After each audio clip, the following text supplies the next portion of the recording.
欢迎来到得到书法。经过前3讲的练习，相信大家写行书已经越来越流畅了。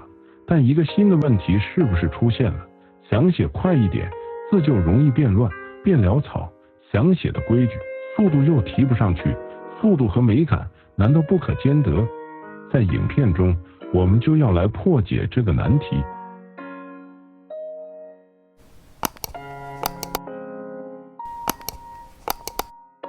行书之所以能又快又好，秘诀不在于加法，不是一味的增加牵丝连带，而在于减法的艺术。这是一种更高阶的书写智慧，是通过有策略的笔画简化与形态改造，在保证识别性的前提下，实现书写效率与艺术美感的最大化。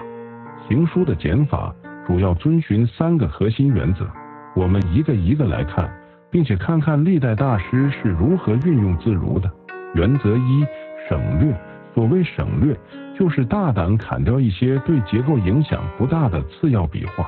最典型的例子就是门字框，请看文征明笔下的这个门字，楷书中复杂的转折钩被他完全省略了，只保留了最核心的框架。这样一来，书写动作大大简化，但字的结构依然稳固，气息反而更加通透。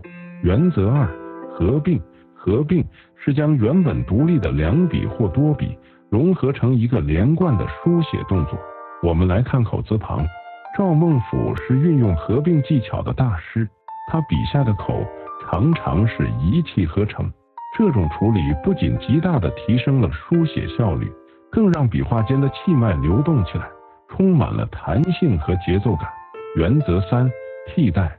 替代是行书减法的最高级形式，它是借用草书中一些高度简化的符号，来替换楷书中复杂的偏旁部首。我们看赵孟俯写的江字，左边的3点水被替代成了一个极简的符号，一笔完成。再看赵孟俯写的马字，楷书中复杂的4点底被他用一条流畅的横线所替代。这种替代手法的运用是如何区分行书高手与普通学习者的重要标志。它要求书写者对草书有一定的了解，才能用得准确自然。理解了这3大原则，我们现在直接进入最高殿堂王羲之的《兰亭序》，看看书圣本人是如何亲自示范减法艺术的。所有范字均选自《兰亭序》，让我们直接施法源头。首先看所字，这个字左边的户部在楷书中有4笔，但在《兰亭序》中，王羲之运用了合并与省略的原则，将这4笔融合成一个极其简洁连贯的动作，一笔挥就。这种处理不仅大大提升了书写速度，更赋予了字形一种开合之势，灵动而不失稳重。再来看为字，这个字是合并原则的绝佳体现。楷书中点、撇、横折钩、点至少4个动作，但在王羲之笔下，所有笔画都被一条连绵起伏的曲线合并在一起，如龙蛇飞舞，气势贯通，将书写的节奏感发挥到了极致。请注意它下方的心，楷书的3个点，在这里被王羲之用合并的手法连成了一条富有弹性的弧线，最后一点顺势带出，这就是减省笔画却增加了意趣。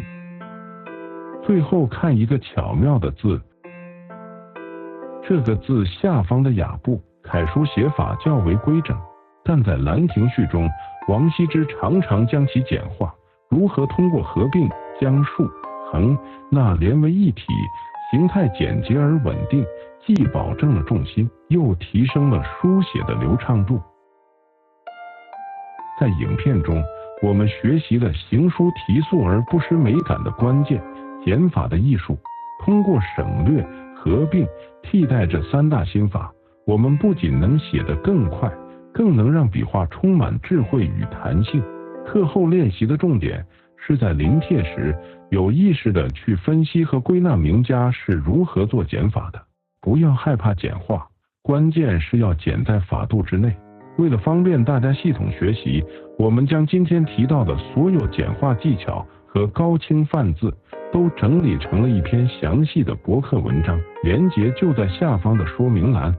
下一讲，我们将进入一个全新的维度，单字写好了，如何把它们组织成一篇气韵生动的作品？请一定记得点赞并订阅得到书法，持续关注得到书法频道系统的行书入门课程。我们下期再见。